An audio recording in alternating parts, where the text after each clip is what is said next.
নমস্কার বন্ধুরা, আজকে নিয়ে এসেছি বাঁধাকপির দুর্দান্ত স্বাদের নিরামিষ একটি রেসিপি।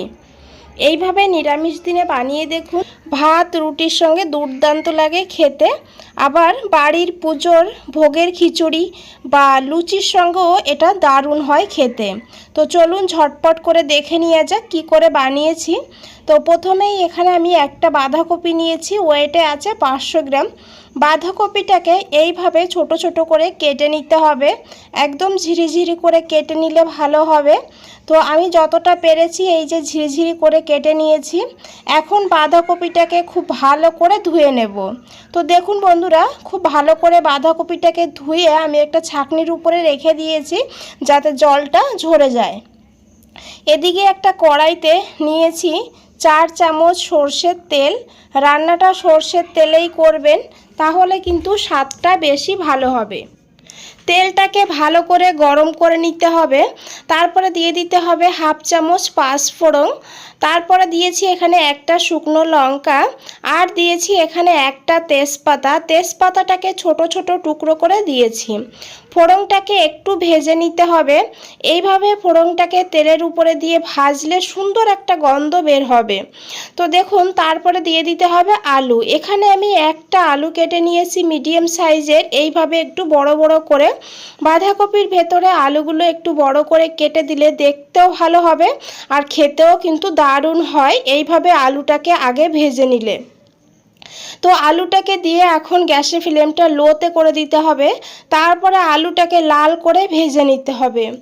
আলুটাকে এখানে 50% সিদ্ধ হয়ে যাবে, সেইভাবে করে আলুটাকে ভাজতে হবে।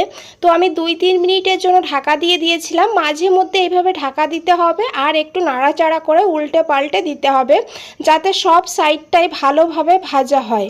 তো দেখুন বন্ধুরা, এইভাবে আলুটাকে লাল করে ভেজে নেবেন, তবে কিন্তু আলুর টেস্টটা দারুণ হবে। তো দেখুন, এইভাবে আমি আলুটাকে ভেজে নিয়েছি। তো এখন এখানে দিয়ে দেব আদা বাটা। এখানে 1 ইঞ্চি আদা একটুখানি জল দিয়ে আমি পেস্ট করে নিয়েছি। তো আদাটাকে দিয়ে দিয়েছি অল্প করে একটু জল। জারের গায়ে অনেকটা মশলা লেগেছিল, সেই কারণে জলটা দিয়ে ভালো করে ধুয়ে দিয়ে দিয়েছি। তারপরে দিয়েছি অল্প করে একটু হিং। হিংটা অবশ্যই দেবেন, নিরামিষ রান্নাতে হিং দিলে দারুণ একটা টেস্ট হয়।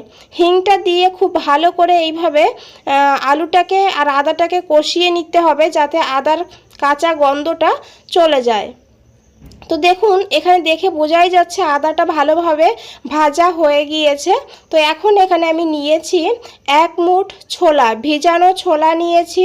ছোলাটাকে পুরো রাতের জন্য ভিজিয়ে রাখতে হবে আর তারপরে এখানে দিয়ে দিতে হবে। আর এখানে আমি আরেকটা কথা বলে রাখি বন্ধুরা, আপনাদের হাতের কাছে যদি ছোলা না থাকে, মটরশুঁটি থাকলে মটরশুঁটিও এখানে দিতে পারেন, তাতেও কিন্তু স্বাদটা খুব ভালো হবে। ছোলাটাকে দিয়ে একটু মশলার সঙ্গে ভাজা ভাজা করে নিতে হবে। তারপরে দিয়ে দিতে হবে কেটে রাখা বাঁধাকপিগুলো। আর বাঁধাকপিগুলো কিন্তু একবারে সব দেওয়া যাবে না। আমি এখানে দেখুন কিছুটা দিয়ে দিয়েছি, দিয়ে ভালো করে মিশিয়ে নেব। আর একটু নরম হয়ে গেলে তারপরে বাকিটা দিয়ে দেব। তো বাকি বাঁধাকপিটাও দিয়ে দিয়েছি এখানে। আর এখন খুব ভালো করে মিশিয়ে নিতে হবে। এইভাবে বন্ধুরা রান্না করে দেখুন, খেতে দুর্দান্ত হয় আর খুবই হেলদিভাবে বানানো হয়েছে। তো একবার বানালে বারবার বানাতে হবে। তো দেখুন, খুব ভালো করে মিশিয়ে নিয়েছি। আর গ্যাসের ফ্লেমটা কিন্তু এই সময় হাইতে রাখতে হবে। হাইতে রেখে বাঁধাকপিটাকে এইভাবে ঢাকা দিয়ে 2 মিনিটের জন্য ভাপিয়ে নিতে হবে। এইভাবে বাঁধাকপিটাকে একটু ভাপিয়ে নিলে তাহলে কিন্তু বাঁধাকপির যে একটা কাঁচা গন্ধ থাকে, সেই গন্ধটা কিন্তু থাকে না আর খেতেও দারুণ হয়। তো দেখুন, 2 মিনিট পর ঢাকনাটা খুলে নিয়ে ভালো করে একবার নাড়াচাড়া করে নিয়েছি। এখন দিয়েছি এখানে কাঁচা লঙ্কা। এখানে আমি 3টে চেরা কাঁচা লঙ্কা দিয়েছি। ঝালের পরিমাণটা আপনারা কিন্তু আপনাদের প্রয়োজন মতন নিয়ে নেবেন। তারপরে দিয়েছি পরিমাণ মতন লবণ। আর তারপরে দিয়ে দেবো 1/2 চামচ হলুদের গুঁড়ো আর 1/2 চামচ কাশ্মীরি লঙ্কার গুঁড়ো। এখানে আমি কাঁচা লঙ্কা দিয়েছি, তাই আর লাল লঙ্কার গুঁড়ো দেব না। কাশ্মীরি লঙ্কার গুঁড়োটা দিলে কালারটা খুব সুন্দর হবে, কিন্তু ঝাল হবে না। এখন বাঁধাকপির সঙ্গে খুব ভালো করে মিশিয়ে নিতে হবে মশলাটাকে। আর মশলাটাকেও একটু ভাজা ভাজা করে নিতে হবে 1-1.5 মিনিট মতন। তো দেখুন বন্ধুরা, বাঁধাকপিটা কিন্তু আগের থেকে অনেকটা নরম হয়ে গিয়েছে। তো এখন এইভাবে আমি ঢাকা দিয়ে দেব 3-4 মিনিটের জন্য লো ফ্লেম করে। এখানে কিন্তু জলের ব্যবহার করা যাবে না, বাঁধাকপিতে যে জল আছে সেই জলেই কিন্তু রান্নাটা হবে। তো 4 মিনিট পর আমি ঢাকনাটা খুলে নিয়েছি, নিয়ে খুব ভালো করে একবার মিশিয়ে নিয়েছি। এখন দিয়েছি একটা টমেটোটাকে এইভাবে ছোট ছোট করে কেটে নিয়েছি। টমেটো দিয়ে খুব ভালো করে বাঁধাকপিকে মিশিয়ে নিতে হবে। আর এইভাবে আবারও 1-1.5 মিনিটের জন্য ঢাকা দিতে হবে, যাতে টমেটোটা তাড়াতাড়ি নরম হয়ে যায়।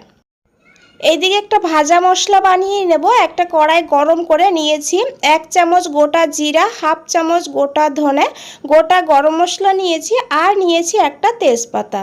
গ্যাসের ফ্লেমটা লোতে রেখে এই মশলাটাকে ভেজে নিতে হবে। তবে মশলার কালারটা কিন্তু চেঞ্জ করা যাবে না, মশলার কালারটা এরকমই থাকবে, আবার কিন্তু এটা ভাজা ভাজা হয়ে যাবে, সেইভাবে ভাজতে হবে। আর সুন্দর একটা গন্ধ বেরোলে তখন এই মশলাটাকে তুলে নিতে হবে। তুলে নেওয়ার পর ঠান্ডা করে এটাকে গুঁড়ো করে নিতে হবে। এদিকে 1.5 মিনিট হয়ে গিয়েছে, ঢাকনাটা খুলে নিয়েছি। এখন খুব ভালো করে একবার মিশিয়ে নিতে হবে।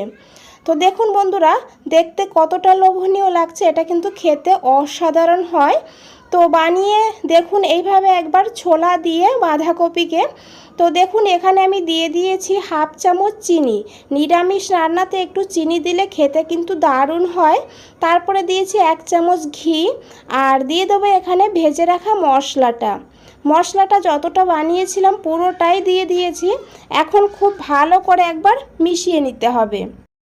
এখন দিয়ে দেবো এখানে একটু ধনেপাতা কুচি। ধনেপাতা দিলে খেতে কিন্তু দারুণ হবে। আর ধনেপাতা দিয়ে এখন ঢাকা দিয়ে দেব এইভাবে 2 থেকে 3 মিনিটের জন্য। আর গ্যাসের ফ্লেমটা অবশ্যই লোতে রাখতে হবে। লোতে রেখে ঢাকা দিয়ে রেখে তারপরে গ্যাসের ফ্লেমটা অফ করে আমি আরও 5 মিনিট স্ট্যান্ডিং টাইমে রেখে দিয়েছিলাম। তো দেখুন বন্ধুরা কতটা লোভনীয় লাগছে। এইভাবে রান্না করলে খিচুড়ি বা লুচির সঙ্গে দারুণ হয় খেতে। তো এখানে কিন্তু আমাদের রান্না একদম রেডি। তো বন্ধুরা, আশা করি দেখে বুঝতেই পেরেছেন কতটা লোভনীয় লাগছে। তো ভালো লাগলে অবশ্যই একটা লাইক করে দেবেন। বন্ধুরা, আজ তাহলে এই পর্যন্তই। ফিরে আসছি নতুন কোনো রেসিপি নিয়ে।